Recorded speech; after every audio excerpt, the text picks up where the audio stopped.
My name is Jack Rosinski and I make videos on the internet. The current videos that I'm making are rewrites of the Star Wars prequel and sequel trilogies that are more likely to get me doxxed than to ever make me any money. But I don't do this for the money. I do it for the attention. If you can read, you'll notice that this is the episode 2 rewrite, so you might want to go back and watch, the episode 1 rewrite. I promise it's really good. Or you can just continue watching this video. Do whatever you want. Be an agent of chaos. Engagement is engagement. So episode 2 is a mess. I think George Lucas was trying to make it a romance or something, but it just kinda... I don't like sand. It's coarse and rough and irritating, and it gets everywhere. Didn't work. We need to streamline this plot just like we did in episode 1. We're not going to break the main trio up because that would be completely counterproductive. We'll keep some of the romance aspects, but not making them their own side plot. And we're going to do all of this by focusing this movie on one thing and one thing only. The clones. Which makes sense considering the new title for episode 2 is...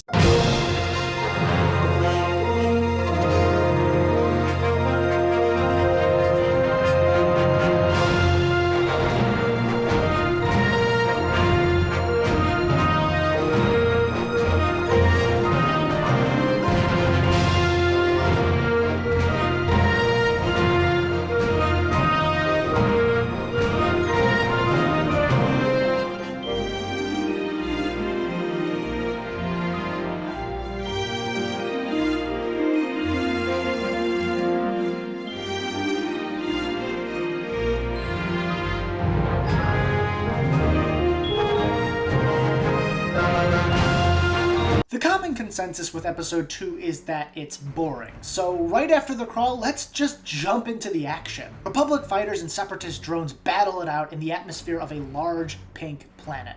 Instead of focusing on either side, however, we focus on a lone spacecraft just trying to get through the chaos. The pilot of this ship is an alien, maybe a Twi'lek or a Rodian. Hell, it could be a goddamn Ewok as long as it's not a fucking Gungan. The important part is that the pilot is scared because he is being chased. And even though he's a good flyer, he knows he's not gonna make it. We don't get to see who's chasing him just yet, but he's in a dark dagger-like ship.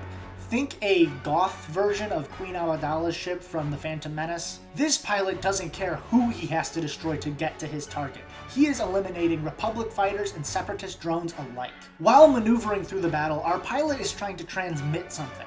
We don't get to see what it is, but we know it's important because he is spending just as much focus on the transmission as he is flying. The enemy ship is getting close. Our pilot tries to take evasive maneuvers, but it just doesn't work. The transmission finally reaches 100% and he punches it into hyperspace, but the other ship was able to hit him with a fatal laser blast just before he zipped away. We peer inside the dark ship to find Darth Maul. A small hologram of Sidious on his dash asks if Maul completed his task. Maul says that he was able to kill the pilot, but the transmission made it to the planet's surface. Sidious warns that if the Republic gets their hands on that transmission, it could mean the end of all of their plans. So based on that opener, I bet you can see where I'm going with this, right? No? No, I have to explain it because that's what this video is? Sure, I'll do that. So I wanted episode 2 to be a mystery. This is going to be the most chaotic of our movies, so it needs a very strong thorough line in order to keep us interested in the plot. I want people asking, who was the pilot? Why does Maul want him killed? What was in the transmission? How were babies made? That last one's just a question I have. If anybody could answer in the comments. Now that we've been introduced to our central plotline, let's reintroduce our main characters. The pilot's ship skids out of hyperspace into the atmosphere of Coruscant, and we see that he has died from his wounds. As he gets closer to the city planet, we push in and end up at a building that looks like it's hosting a giant gala of some sort. This party is attended by some of the high-ranking senators and, most importantly, High Counselor Palpatine. A big party like this will give us a chance to show off a bunch of new alien species and weird alien fashion that George Lucas loves so goddamn much. We see Padme having a polite conversation with a bunch of other senators, but her eyes keep drifting to the side where Anakin is talking to a clone trooper with his helmet off. That's very important. It's a very important detail. He has his helmet off, you can see his face. The looks they give each other let us in on the fact that they haven't stopped seeing each other since Dawn of Skywalker. Padme is pulled to another conversation, and Anakin is forced to actually listen to his clone trooper friend. Anakin is very friendly with this clone trooper. It seems like they have a very specific repertoire, like they've been together for a while. We eventually learn that the clone's name is Rex, although he is yet to be a captain. After a little bit of fun conversation, Obi-Wan pulls up and reminds Anakin that they're supposed to be on the lookout for assassins and not just chatting the day away. Now we get to have some dialogue to show how their relationship has grown over the past 3 years. They are a lot more comfortable with each other. Obi-Wan makes fun of Anakin for hiding his Padawan braid, which he's embarrassed by because of his age, and Anakin takes shots at Obi-Wan for avoiding Padme, who he hasn't spoken to since Qui-Gon died. This is the peak of their friendship in this trilogy, and it should feel like it. Anakin complains that they have been sidelined for most of the war, doing guard duty at the council or weird assassin watchout like they are right now. He wants to be actually fighting the monster that kept him and his mother enslaved for most of his life. Obi-Wan assures Anakin that their time will come. The council just thinks that he is too emotionally tied to the conflict right now, but once they see in him what he does, they will let them fight. But Obi-Wan might not want to fight. You see, Obi-Wan's arc in this movie is going to be dealing with the direct consequences of Dawn of Skywalker. Over the past 3 years, he has been trying to suppress the rage he felt while he was fighting Maul when he almost killed him. He feels like if he jumps back into the action, that darkness might resurface and he could fall to the dark side.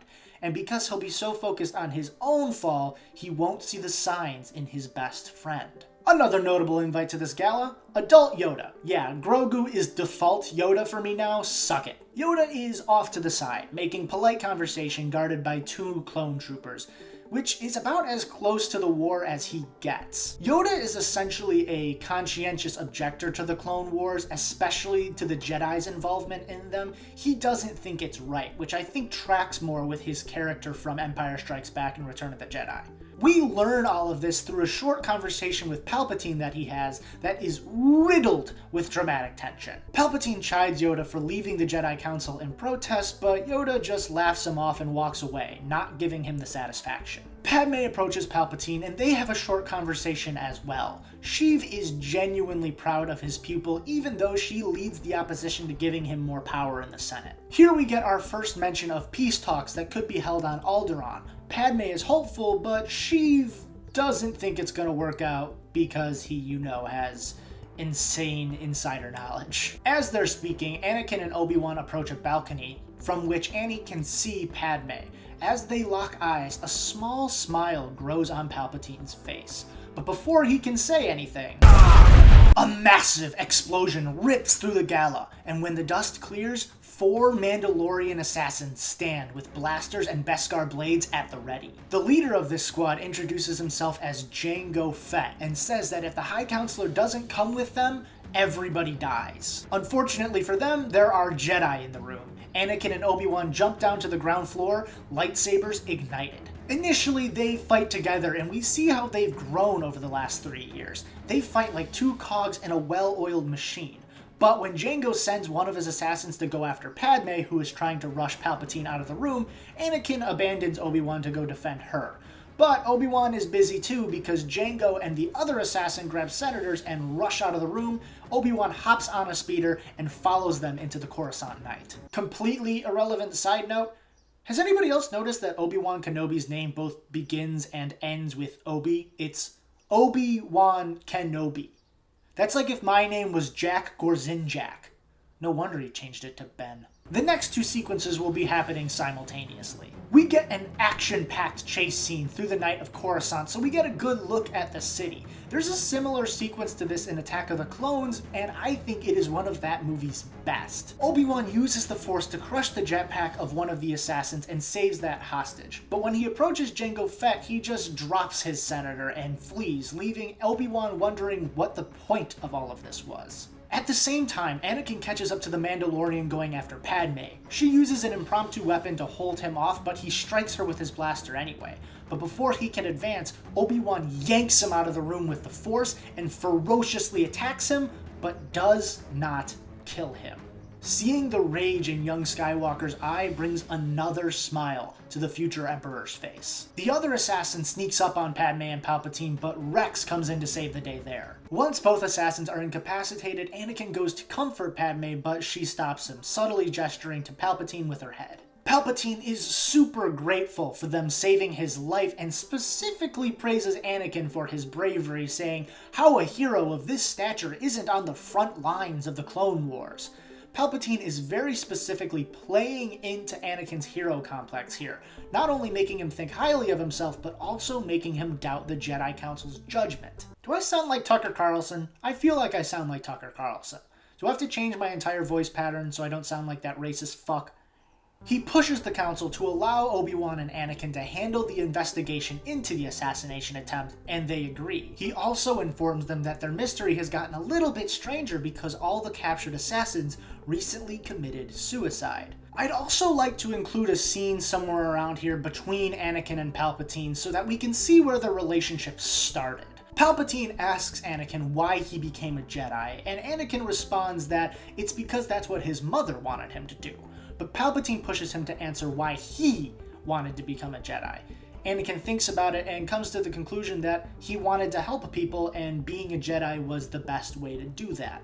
Palpatine responds to that by saying that's the same reason he became a politician. He came into his position of power by pushing for new policies that would take the ineffectual Republic Senate and turn it into a powerful force for good. He says that had he come to power sooner, Anakin and his mother never would have lived in slavery for as long as they did. There is clear admiration for Palpatine in Anakin's eyes. Anakin will always respect someone who uses their power to help other people, and this is how Palpatine is going to manipulate him.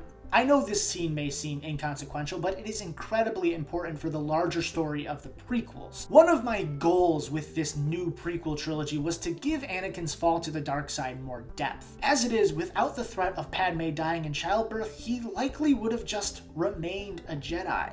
The prequel trilogy is supposed to be a tragedy, so I want his fall to come from somewhere deep and tragic, and we start digging into that right here. Cutting away from the main plot for a second, let's see what's going down on the dark side. We are now on the surface of the planet that our pilot was fleeing from in the opening scene. The sky of this planet is a cotton candy pink, and instead of flora, it has giant crystals jutting out of the ground.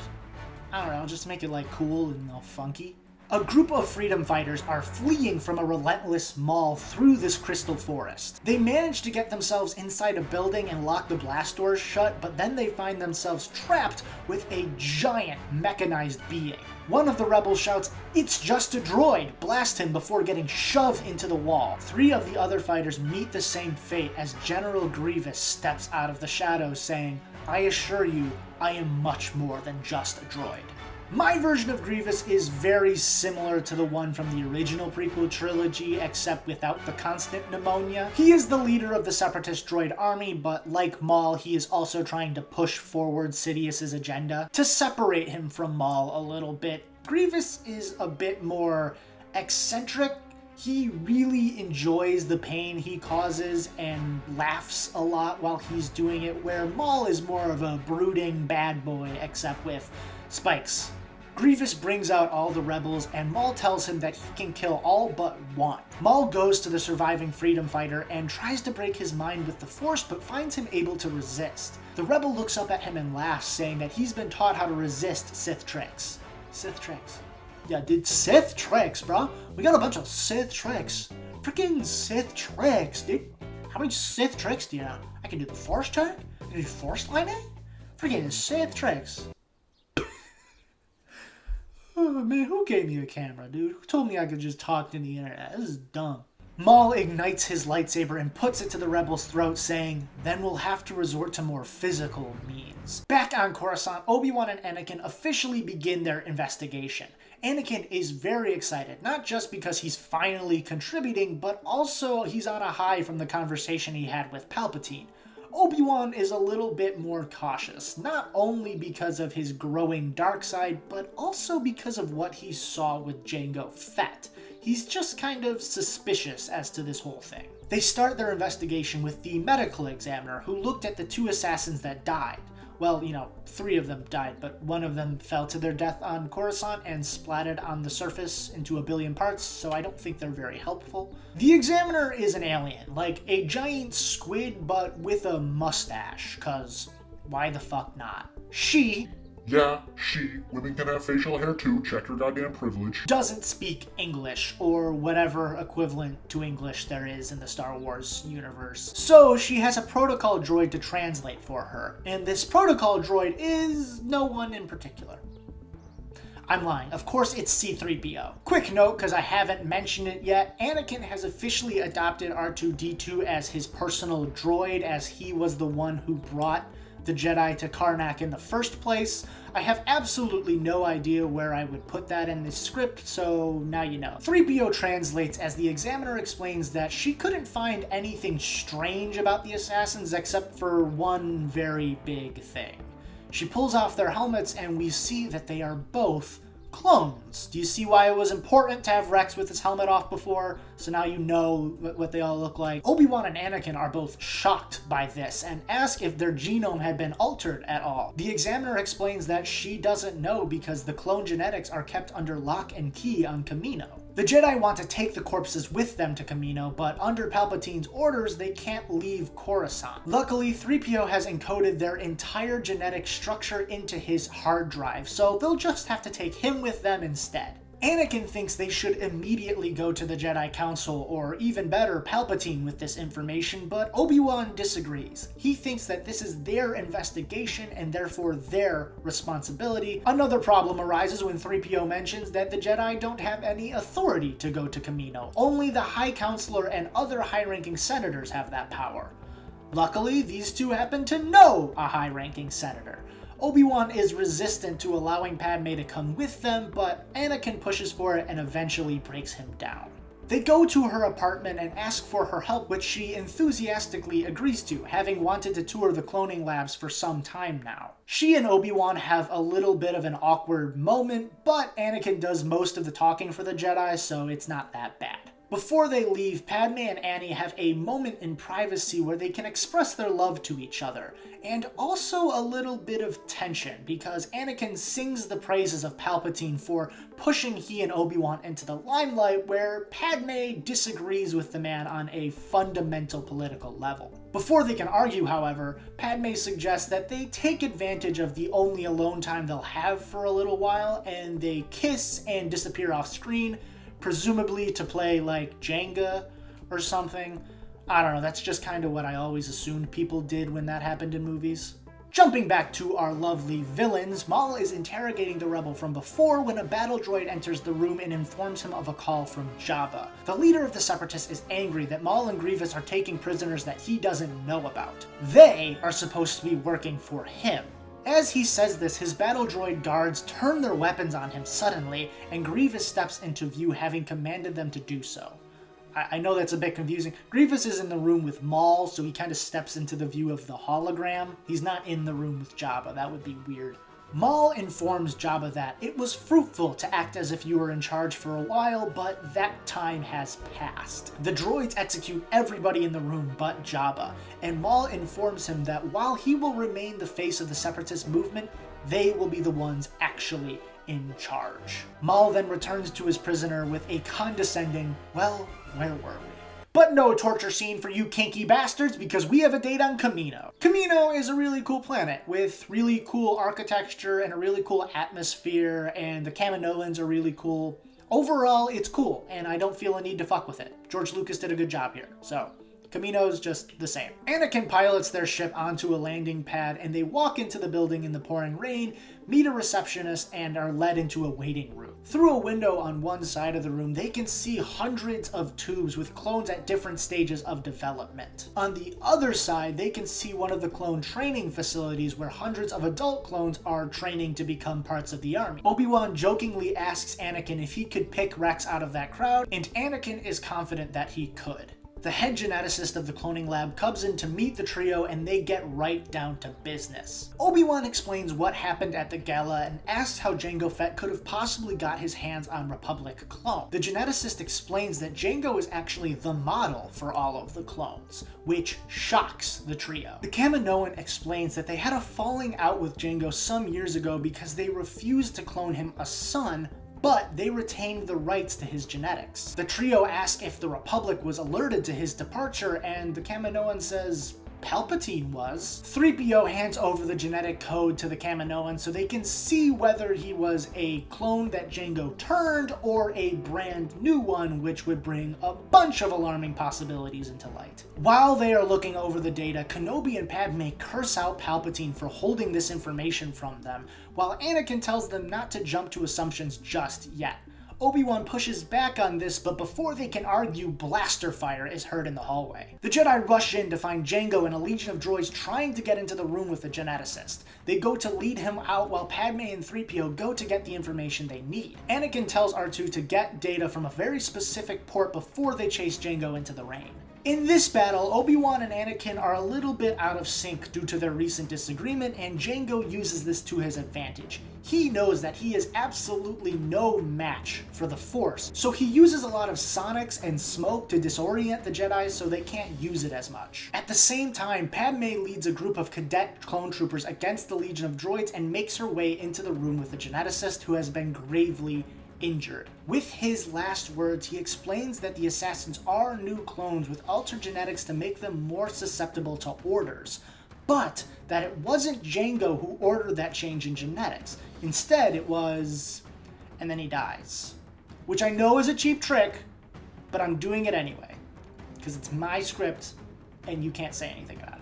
Anakin and Obi-Wan finally start to wear down Jango when the cadet clone troopers pour out of the building and he jetpacks to his ship floating above. Obi-Wan is upset that they lost him, but Anakin tells him that he asked R2 to take data from a very specific antenna on the Kaminoan building that will tell them where Jango's ship came from. Obi-Wan smiles at him, saying that this sounds like a trick that Qui-Gon would pull, which Anakin is happy to hear. At that moment, Padme rushes out and tells them that they have a huge problem. She thinks that the Separatists are creating clones that they can insert into the Republic army to use as spies. She tells them about the geneticist's last words, and they all agree that he must have been talking about the Separatists. The trio and droids hop back in their ship and track Jango's trajectory to a planet called Aram in the Outer Rim, aka deep Separatist territory, so they'll have to be very careful. With the new information that they have, Obi-Wan decides to finally contact the Jedi Council and tell them what's going on. Mace Windu agrees that they have to track down this lead, but they can't act on this information just yet because it has to do with their own army. He also informs them of the dead pilot recently found in Coruscant's atmosphere that was actually coming from the same planet they are heading to. The trio think that the pilot's transmission could be a detailed list of which parts of the clone army are compromised.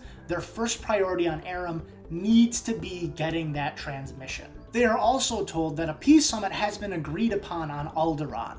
Padme is ecstatic for this, but Anakin seems a little bit annoyed by it for some reason. The summit is going to be held in a day, so they need to get this information fast. Once they are done talking to the council, Anakin suggests that they also tell Palpatine about their progress. Obi-Wan refuses, thinking that he will act on the information too quickly. Anakin gets angry, wondering what problem Obi-Wan has with the High Counselor, to which Obi-Wan responds, "I have a general distaste for politicians." He then turns to Padme and says, "Present company excluded, of course." Padme shrugs it off and agrees with Obi-Wan because she thinks Palpatine could use this information to blow up the peace talks, which are more important. Anakin explodes at this, saying that maybe there shouldn't be peace with people like the Separatists who enslave and torture. He then attacks Obi-Wan, saying that the only reason he doesn't want to act right now is because he's afraid of ending up like Qui-Gon. Obi-Wan is hurt by his friend's words and leaves the room. Padme scolds her lover and follows Obi-Wan away. Obi-Wan is reluctant to talk with Padme, but she goads him into it. He apologizes for being so distant over the last 3 years, but says that it has to do with the darkness that he can feel growing inside him. Ever since almost killing Maul, he feels like any little bit of action could potentially cause him to fully fall into the dark side, and it terrifies him. To try and deal with this, he has attempted to suppress everything that happened on Karnak, including his relationship with Padme. Padme comforts him, saying that he is one of the bravest men she has ever known, and that if he is terrified of falling to the dark side, he likely won't do it. They have a nice little moment that reminds us of the romantic tension that they had in Dawn of Skywalker. Before Padme leaves, Obi-Wan says that her and Anakin need to be a little bit more careful because if the Senate or Council finds out what they're doing, they won't be happy. Padme feigns as if she doesn't know what he's talking about, and Obi-Wan smiles. She leaves the room with one last question. If Jango Fett was so important to the Separatists' plans, why would they use him to try and assassinate Palpatine? As they reach Aram, Anakin cloaks the ship and they land in a field surrounded by some crystals, because that's the big crystal girl energy on this planet. They leave the droids on the ship and follow a rough map to where Jango's ship took off. Okay, real quick addition to the clone conspiracy that I thought of while editing and didn't think of while filming, like I probably should have. I think we should have a quick scene of 3PO and R2-D2 formally meeting. Just a quick little fun scene happening right about here where they meet each other and they can have a nice little witty thing. Maybe R2 swears, but it's in beeps, and 3PO's like, oh, the language on you, something like that, right? That'd be fun. While they are doing this, Anakin apologizes to Obi-Wan for what he said, and Obi-Wan equally apologizes to Anakin for sidelining them for so long. They pass through a village of crystal farmers on the outskirts of a large separatist base. The villagers are clearly being oppressed by the droid army that controls them, and this infuriates Anakin. As a young child is ripped away from her parents, we see the rage in his eyes grow brighter. Anakin thinks it is their duty as Jedi to help these people, and Obi-Wan says that they will, but not like this. Until they get the transmission, they cannot be noticed. Anakin reluctantly moves on and goes with Padme and Obi-Wan. Padme goes up to a young villager hiding in the shadows and offers her some food for information. Side note, our Padme is like fluent in like a million galactic languages, so she talks to this girl in her own alien dialect. She asks the girl if she knows anything about a transmission or a signal or anything like that going on in the town. The girl doesn't know what she's talking about, but she does say that the Separatists have recently become very interested in the rebel leaders that they used to ignore before. She says that a cloaked red man recently came into the village and took away all of the rebels that he didn't kill. The little girl points to a building where she thinks they are being held. Obi-Wan immediately recognizes that this cloaked man has to be Maul and steps aside. Padme and Anakin agree that they have to get into that facility and talk to the rebel leaders, but they ask Obi-Wan if he's ready to face Darth Maul again. Obi-Wan agrees that it's the only way, and they head to the Separatist base. In a fun callback to A New Hope, they break into the facility through a garbage chute. The Jedi incapacitate a few droids, and they make their way into the holding cells. They choose to talk to the only man that was actively being guarded, and he is hesitant to talk to them until he learns that they're Jedi. The rebel, who is the one that we saw earlier, is revealed to be Owen Lars. Pause for dramatic effect. Fuck, I don't think I was supposed to say that part. Owen tells them that he knows where the transmission is, but it's heavily coded, so he's gonna need their help with that. Obi-Wan says they'll break him out, but Owen replies that he will not leave without all the other rebels. Anakin is happy to hear him say this and agrees to his terms. They don't have much time to plan, so Obi-Wan tells Anakin to go with Owen down the garbage chute and get the transmission, while he and Padme stay back and free the other prisoners. Anakin initially protests Padme staying behind, but she assures him that she'll be fine. They break Owen out of his cell, allowing he and Annie to escape, while Padme and Obi-Wan begin breaking out all the rest of the prisoners when droids flood into the room. Obi-Wan holds off the droids while Padme continues to break out the prisoners. Once the prisoners are free, they join Obi-Wan in taking on the battle droids. Maul and Grievous are alerted to the prison break. Maul senses Kenobi and chooses to deal with him, while Grievous and a squad of droids go after Anakin and Owen. Owen and Anakin make their way back into town, and Owen explains that the transmission is being held on a drive that he hid inside one of the crystals. He runs into one of the buildings to get it, and Anakin stands guard at the door. While guarding, Anakin sees a battalion of droids led into the town by General Grievous. They start pushing around the villagers trying to find the Jedi. He can't take this anymore, so he steps forward, lightsaber ignited. Grievous just laughs and ignites two of his own. Padme and Obi-Wan have freed all of the prisoners and are barreling down the hallway when they find their way blocked by Maul. Obi-Wan tells Padme to help the others find another way out while he distracts the Sith. They run the other way, and him and Maul get right down to business. Now, I normally don't like telling the director what to do, but considering this is a purely hypothetical scenario, I'm gonna do it anyway. Wouldn't it be awesome if we intercut the Anakin Grievous battle with the Maul Obi-Wan battle? We could match cut on specific fight choreography to make it one of the coolest edited lightsaber duels of all goddamn time.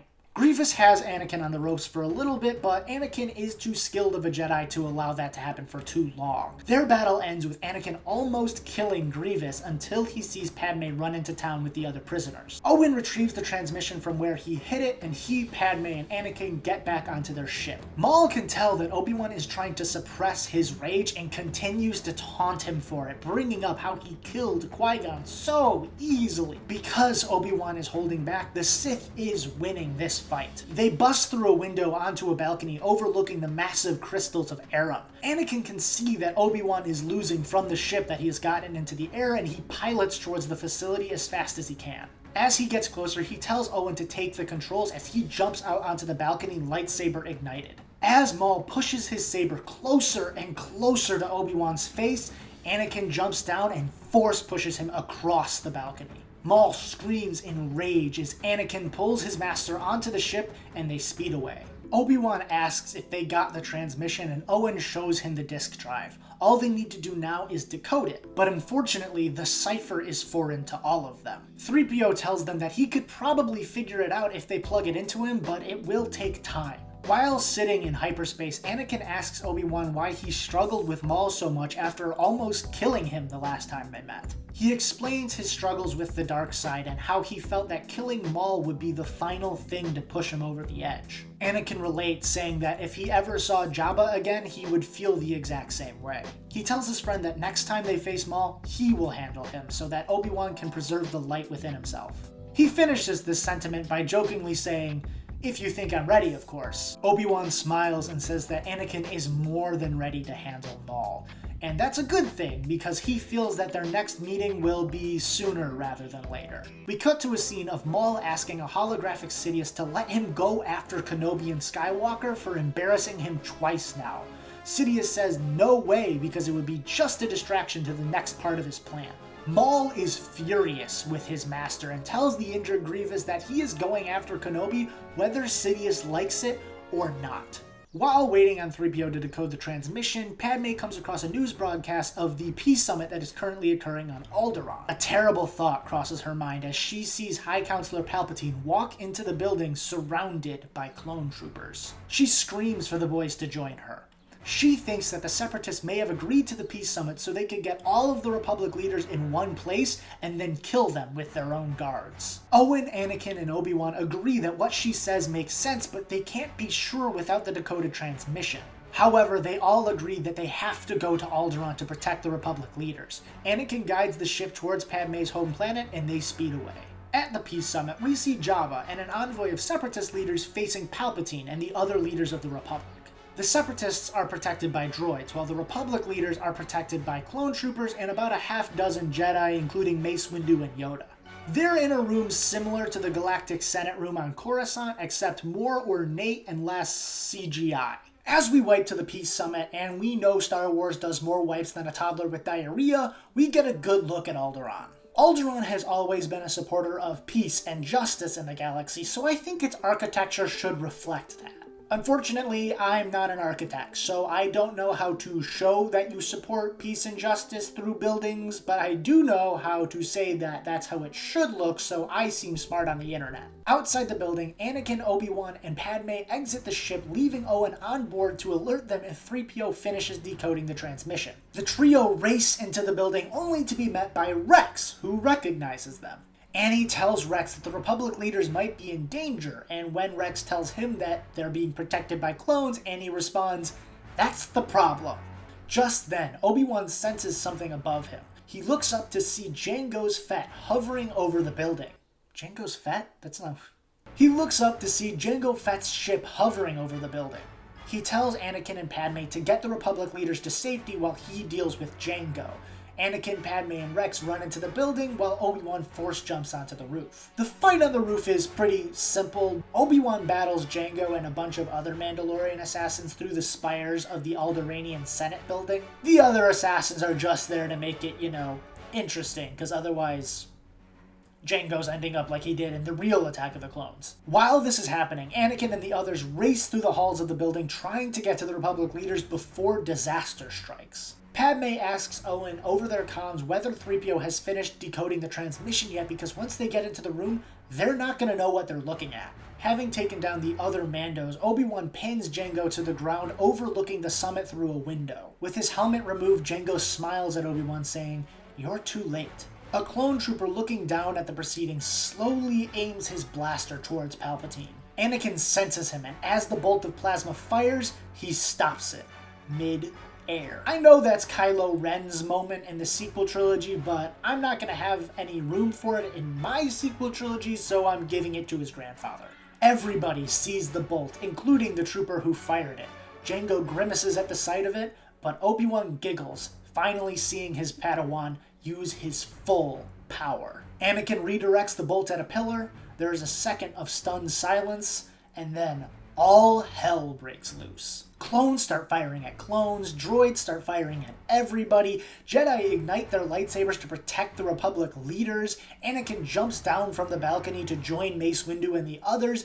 It is Armageddon in this building. Mace tells Anakin that they have to protect the Republic and Separatist leaders. Anakin initially disagrees, but after seeing Mace take out 6 droids with one swing of his lightsaber, he decides to do what he says. This battle scene is purposefully chaotic, and it serves a bunch of purposes. One, it allows us to see a bunch of Jedi fighting at the same time, which is something that everybody wants to see, no matter how dead inside you are. 2, it serves as a turning point for the entire trilogy, where the antagonists go from the Separatists to the Republic. It also gives me a chance to show off very peaceful Yoda, who is just blocking laser bolts and keeping it from hurting anybody. Back on the roof, Obi-Wan grills Jango on which of the clones are his, but Jango is slightly confused by this. Kenobi is then distracted by another ship landing near the building. He sees Maul walk out and jumps down to face him.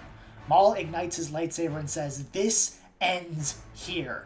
Obi-Wan does the same and responds, "We finally agree." This is a tipping point for Obi-Wan. He is choosing to fight Maul. This choice will have massive ramifications. Inside, Padme and Rex are trying to make their way through the chaos. She sees the Separatists trying to rush out of the building and goes to help Palpatine get out too. Suddenly, Maul and Obi-Wan burst into the building. The rage is back in Obi-Wan's eyes and everybody can see it. Yoda frowns at the sight of one of his greatest pupils giving in to his darker temptations. This battle is somehow even more ferocious than the one they have on Karnak. It is acrobatic, epic, and chaotic. It is insane to see these two fight with the amount of rage both of them have for each other. As Obi-Wan has Maul turned around and is about to land the killing blow, his blade stops just before it reaches Maul's throat. With an outstretched hand using the Force, Yoda has stopped Obi-Wan's blade and saved him from a truly dark fate. Everything in the hall is still as the battle has ended with Maul and Obi-Wan's fight. Kenobi looks around and sees the concern on everybody's faces. He sheathes his blade and steps away. Maul jumps up and screams at Kenobi to face him or die.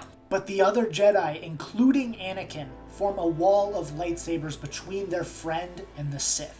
Maul laughs and calls them all weak.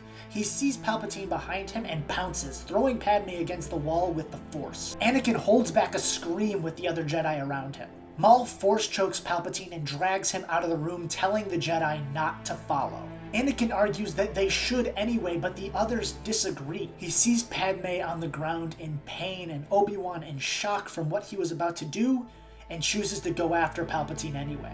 Obi-Wan tries to go with him, but Yoda stops Kenobi, saying that he feels this is something young Skywalker is going to have to do on his own. But he says that in Yoda speak. Anakin catches up to them on a bridge to the landing pad where Maul's ship is. Maul taunts him by saying, "You should have come with me when you had the chance. You're powerless now, like all Jedi are." Anakin responds that he is anything but powerless. Maul laughs and barbs that if he can't kill Kenobi, he might as well kill his pet. He drops Palpatine, and the two have an intense lightsaber duel overlooking the wilderness of Alderaan. As the duel plays out, Palpatine is impressed by Anakin's intensity and rage. When he finally gets the upper hand and pins Maul down, very similar to the way he had Dooku at the beginning of Episode 3, Palpatine applauds him as his savior and pushes him to go further. Anakin tells Maul that he will finally face justice for all the people he's killed with the Separatists, but Palpatine goads Anakin to kill him. Much like Dooku in Revenge of the Sith, Maul is confused by this. Palpatine says that the Republic will just hold up justice with red tape and bureaucratic nonsense, and by the time he's even given a trial, the Separatists will find a way to break him out. He's done so much damage. He needs to be dealt with now. Anakin is resistant, even if he clearly wants to do what the High Counselor says. He inches the crossed lightsabers closer to Maul's throat, and then Palpatine hits him with his ace in the hole. Anakin, he killed your father. He killed Qui-Gon Jinn. I know I said I wasn't going to say it, but then I had an idea for this, so. Annie is shocked and in disbelief. Palpatine says, "Oh, I'm sorry. I thought the Council told you." The voices of Qui-Gon, Padme, Obi-Wan, Palpatine, and Shmi all swirl in Anakin's mind. As they build to a crescendo, he decapitates Maul with a scream of rage. Anakin falls to his knees in shock, and Palpatine holds his head for a moment. He tells Skywalker to hand him Maul's lightsaber, which he does. He assures Anakin that he won't tell the Jedi Council what he did, and he won't tell Padme either. From now on, he'll handle everything. A few moments later, Padme rushes onto the bridge with Obi-Wan behind her. He stops her from running to Anakin's side as the other Jedi join them. Palpatine tells them that Anakin had to kill Maul to save his life, and that he is a hero. Obi-Wan crouches down next to his friend and puts an arm around him, much like Annie did for him 3 years ago on Karnak. As we pull away from the bridge, the music swells and the emotion is intense. Wipe to a few days later, and Palpatine is announcing to the Senate that because of what Jango Fett did, they are doing a full audit and rehaul of the entire clone army. All active duty clones will be replaced by the newest batch except for those like Rex who proved their loyalty at the Battle of Alderaan. Padme watches in horror as the Senate agrees to give Palpatine emergency powers to engineer this massive undertaking. Obviously, the peace talks didn't really work out, so the war is still on. Cut to Obi-Wan, who is sitting outside the Jedi Council and is surprised to see Owen and 3PO walking up to him. Owen tells Kenobi that 3PO finally managed to decode the entire transmission. Obi-Wan doesn't see why this is such a big deal because they're rehauling the entire army anyway. But Owen explains that the transmission wasn't giving them the placement of the compromised clones. Instead, it was telling them that the Republic was the one that ordered the newest alteration to the clone genetics to make them more susceptible to orders. Obi-Wan is perplexed. He asks, what could that mean? Owen looks out over Coruscant and says, I don't know, but I think it means that even the Republic aren't the good guys here. A growing look of concern falls over Obi-Wan's face. Now we enter a dark room that Jango Fett has just been thrown into. A dim light turns on to reveal Darth Sidious in all his hooded glory. Sidious hands over a floating carriage with Jango's price in it. A child for him to raise. Do I have to say who it is? There was just a whole disappointing Disney Plus show about it. Before he leaves, Jango questions what all of this was about. He thought the Separatists were going to use his DNA to create spies that they could put into the clone army, but all they ever did was give him a few of their own clones to attack Palpatine, Kamino, and then the Peace Summit. He thinks he could have given them so much more, but Sidious just smiles and says, Jango, you've already given me everything. You've given me an army. Jango goes to leave with Boba, but before he does, says that he is sorry to see Maul die because he was such a ferocious warrior. Sidious says that Maul was powerful, but disobedient, and that he already has his eyes on a replacement, as he looks over the Coruscant skyline. specifically at the Jedi Temple. We cut to inside the Jedi Temple, where Obi-Wan is cutting the Padawan braid from Anakin's head, marking him a full Jedi Knight. The other Jedi congratulate Anakin, but Yoda tells him to tread lightly, as he is now more powerful than he could ever dream of. There is a clear friction between Anakin and the rest of the Jedi now, but he keeps it friendly. Outside the temple, he and Obi-Wan talk. Kenobi tells him that he'll take an extended sabbatical from active duty to iron out his repressed rage. Anakin is a little concerned by this and asks, "You're leaving me alone?" Obi-Wan assures Anakin that he is more than capable on his own, and besides, he'll always have Padme. They embrace, and before Obi-Wan leaves, he tells Annie that if he ever needs him, he will come running. Anakin smiles as his former master walks away, but that smile melts into a grimace as one more person leaves him behind. But Obi-Wan was hiding something from Anakin. He gets onto a ship with Owen and 3PO, telling them that they are going to figure out what this war is really about and try to stop whatever is coming next. Our last scene comes as Padme jumps into Anakin's arms as he enters her apartment. They kiss, and before he can tell her anything, she surprises him with incredible news. She's pregnant. Our last shot is the mix of emotions sprawled on Anakin's face as he figures out what this means for him, for Padme, and for the rest of the galaxy. And that is where we end Episode 2, The Clone Conspiracy.